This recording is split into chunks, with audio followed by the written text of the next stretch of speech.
Hi, this is Chris from Total Parts Plus, and today we have a 2007 Hyundai i30 SLX Hatch, stock reference number 547. The shape runs from the 9th month 2007 through to the 4th month 2012. It has a G4GC 2-litre 4-cylinder petrol engine backed by an automatic front-wheel drive transmission. G4GC 2-litre 4-cylinder petrol engine.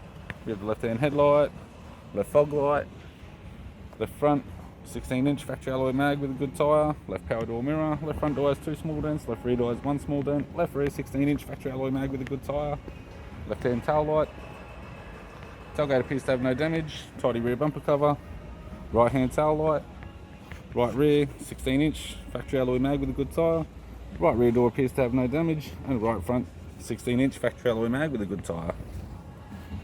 We have the driver's side door trim, power window master switch.